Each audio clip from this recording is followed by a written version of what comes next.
धनबाद लोकसभा क्षेत्र से पीपीआईडी के उम्मीदवार ने कराया नामांकन।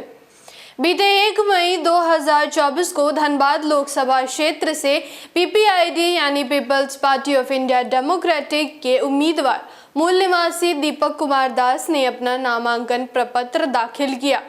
इस बीच पीपीआईडी के सैकड़ों समर्थक शामिल रहे।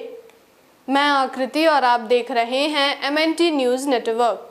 बीते 1 मई 2024 यानी मजदूर दिवस के अवसर पर धनबाद लोकसभा क्षेत्र से पीपीआईडी यानी people's party of India democratic के उम्मीदवार मूल निवासी दीपक कुमार दास ने अपना नामांकन प्रपत्र दाखिल कराया। इस बीच People's party of India democratic के सैकड़ों समर्थक उपस्थित रहे, जिन्होंने खूब नारेबाजी की। साथ ही पार्टी समर्थकों ने मूल निवासी दीपक कुमार दास को फूलों का माला पहनाकर अग्रिम बधाई दी। नामांकन के बाद मीडिया से बात करते हुए मूल निवासी दीपक कुमार दास कहा कि वर्तमान में जितनी राजनीतिक पार्टियां हैं वे या तो सुप्रीमोवाद है या तो व्यक्तिवाद है, जबकि people's party of India democratic का जो नाम है वो संविधान के we the peoples of India से ही लिया गया है।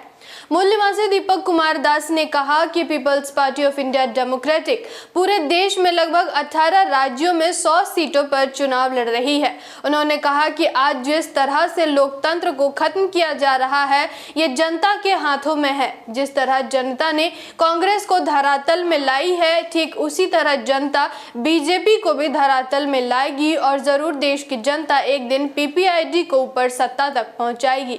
आगे उन्होंने कहा कि ये देश युवाओं का देश है, लेकिन आज युवाओं को शिक्षा और रोजगार से दूर रखा जा रहा है। मूल निवासी दीपक कुमार दास ने कहा कि भाजपा और इसके पहले कांग्रेस ने देश को इस मुकाम पर लेकर आई है कि देश में लोकतंत्र बचा ही नहीं है। उन्होंने आगे कहा कि भारत में कोई भी पार्टी संविधान के अनुरूप नहीं है। वर्तमान में जो भी राजनीतिक पार्टियां हैं वे या तो सुप्रीमोवाद है या तो व्यक्तिवाद है, लेकिन people's party of India democratic पूर्ण रूप से एक संवैधानिक पार्टी है, जिसका नाम भी संविधान से लिया गया है। पार्टी समर्थकों ने कहा कि हम विचारधारा स्थापित कर रहे हैं, आदमी नहीं, क्योंकि भारत में लड़ाई विचारधारा बनाम विचारधारा की चल रही है।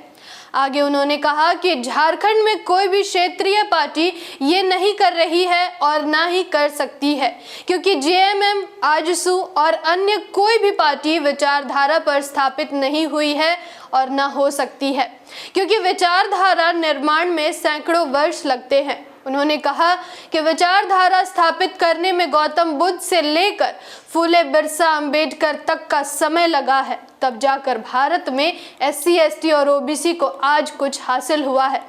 संविधान भी लंबे आंदोलन का परिणाम है, इसलिए हम जो कर रहे हैं उन्हीं को समझ आ सकता है, जो फूले बिरसा और अंबेडकर को जानते हैं, पढ़ते और समझते हैं।